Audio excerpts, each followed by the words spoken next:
तो नमस्कार, स्वागत है आपका आपके अपने चैनल सोनू मिश्रा मैथमेटिक्स में। तो प्रत्येक दिन की भांति आज फिर से मैं हाजिर हूँ। आज मेरे क्या है आपके लिए प्रतिशत का 2-3 बेहतरीन सवाल एग्जामिनेशन मॉडल क्वेश्चन है। ध्यान से देखिएगा, ऐसे ही सवाल आपके एग्जाम में आते हैं और पता नहीं क्यों बच्चों में कौन सी कॉन्सेप्ट की कमी होती है कि वो ऐसे क्वेश्चन को एग्जाम में नहीं सॉल्व कर पाते हैं, है ना। लगातार बने रहिएगा और अच्छे से समझिएगा। देखिए परसेंटेज कहता है ए की आय बी की आय से 30% कम है और बी की आय सी की आय से 137.5% अधिक है। यदि ए की आय बी की आय से 28,500 कम है तो सी की आय बताइए। और ये चार ऑप्शन है और आंसर आपको 34,000 आएगा, ये श्योर है। ठीक है, ये आंसर पहले से दे रखा है। अब लेकिन ये कैसे आएगा, देखिए इसको ध्यान से सीखने की कोशिश करते हैं। देखिए तीन बंदे हैं ए बी और सी, तीनों के साथ कनेक्शन है।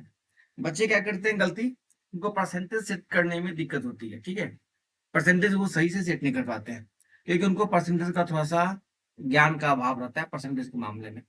देखिए क्या है, 137.5% है ना, इसको जब आप फ्रैक्शन तोड़ोगे तो ये आएगा 11/8। ठीक है, 11/8 होता है 137.5%। कैसे, इसको अगर हम क्या करें 100 से डिवाइड करें, डेसिमल हटेगा तो एक जीरो आ जाएगा। इसको सॉल्व करिएगा तो 11/8 आएगा। अब 11/8 मतलब 8 का 137.5% होता है 11। अगर सी अगर हम 8 मान लेना तो सी से बी ज्यादा है। कितना ज्यादा, 8 से 11 ज्यादा, तो ये हो गया कितना 19। फिर आगे क्या बोलता है, ए की आय जो है वो बी की आय से 30% कम है। तो बी तो 19 है और ए इसे 30% कम है, इसका मतलब इसका 70% है। तो 19 का 70% कितना हो जाएगा, 19/70 गुना 100, कैंसिल कैसे, 19 कितना हो गया 133। ठीक है, 13.3, ये सारा परसेंटेज में है।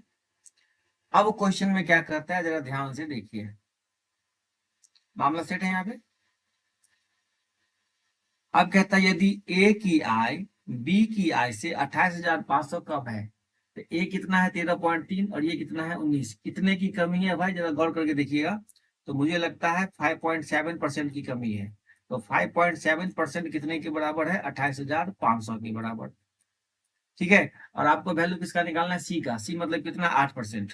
तो कितना हो जाएगा 28,500 बट्टे 5.7 इंटू 8। डेसिमल हटेगा, यहाँ जीरो हो जाएगा और 57 पंच है ना।